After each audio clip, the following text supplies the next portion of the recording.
बहू बनी ड्राइवर। मंजित की शादी रोहन से होती है। रोहन को नशे की बुरी लत लगी होती है।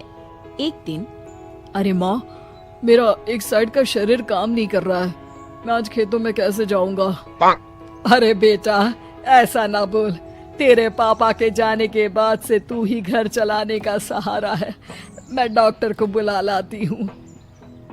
देखिए बहन जी, रोहन के शरीर के एक साइड में लकवा है। अब वो कभी ट्रैक्टर नहीं चला पाएगा। घर में मनहूसियत का माहौल हो जाता है।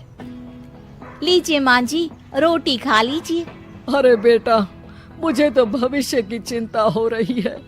मेरा एक ही बेटा है और वो भी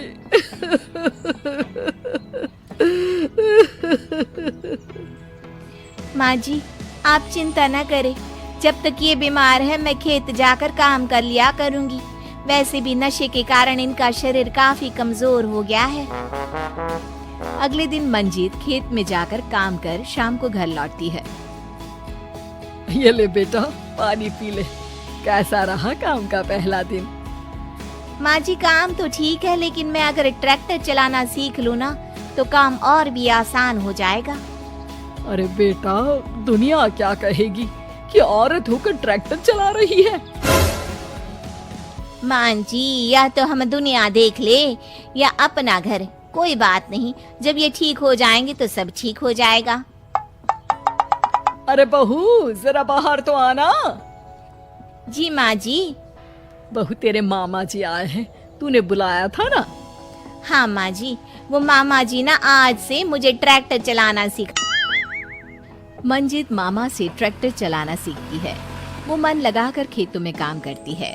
और एक दिन, माँ जी, पता है इस बार पूरे गांव में सबसे ज्यादा फसल का उत्पादन हमारे खेतों में हुआ है। इस साल तो खूब पैसे आएंगे। हाँ। सास खुश नहीं होती है। वो चुपचाप वहाँ से जाने लगती है। तभी मंजित उसे रोक लेती है। क्या हुआ माँ जी, आपको खुशी नहीं हुई?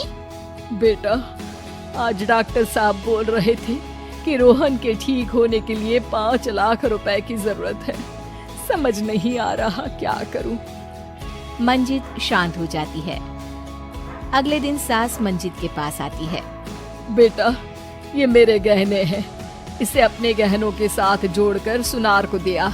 जितने पैसे हो ले आ, डॉक्टर को आज ही देने हैं। मंजित अपने गहने और सास के गहनों को लेकर दुकान में बेचकर पैसे लेकर घर आ जाती है। माँ जी, सिर्फ 3 लाख रुपए का ही इंतजाम हो पाया है। बाकी के पैसे कैसे आएंगे? बेटा, अब तो एक ही चारा है, हमें जमीन भी बेचनी पड़ेगी। माँ, खेत बेच देंगे तो खाएंगे क्या? अरे बेटा, कोई दूसरा चारा भी तो नहीं है। रोहन ठीक हो जाए तो वो मेहनत करके इससे भी बड़ी जमीन ले लेगा। सास बहू मिलकर खेत भी बेच देते हैं। अब पूरे पैसे लेकर सास डॉक्टर के पास जाती है।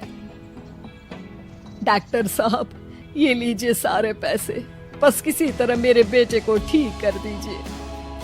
आपका बेटा ठीक तो हो जाएगा, लेकिन 6 महीने का समय लगेगा। सास बहू सोच में पड़ जाते हैं कि अब तो कोई जरिया भी नहीं रहा जहाँ से उन लोगों को कमाई हो। अब कमाएंगे नहीं तो खाएंगे क्या? माँ जी, मेरे माता पिता ने लड़की होने के कारण मुझे ज्यादा पढ़ाया लिखाया नहीं, लेकिन ट्रैक्टर चलाना सीखकर मैं कुछ काम करने के लायक तो हो ही गई हूँ।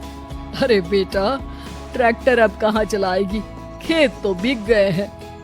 माँ जी, मैं किसी और के खेतों में दिहाड़ी में काम कर लूंगी, कुछ तो पैसे आएंगे ही ना। ये कहकर मंजित काम करना शुरू कर देती है। जैसे तैसे उन पैसों से गुजारा चल ही रहा था। माँ जी, पास के अस्पताल से मुझे नौकरी के लिए ऑफर आया है। पैसे भी ये 4 गुना ज्यादा मिलेंगे और अब खाने पीने दवाई के साथ हम कुछ पैसे भविष्य के लिए भी जोड़ पाएंगे। लेकिन काम क्या है बहू? माँ जी, मुझे अस्पताल की एम्बुलेंस चलानी है। अरे, तू तो मेरी बहू नहीं, बेटा है। बेटा, जरूर जा बेटा। और हाँ, तूने पूरे गांव में एक मिसाल कायम कर दिया कि हर काम हर कोई कर सकता है।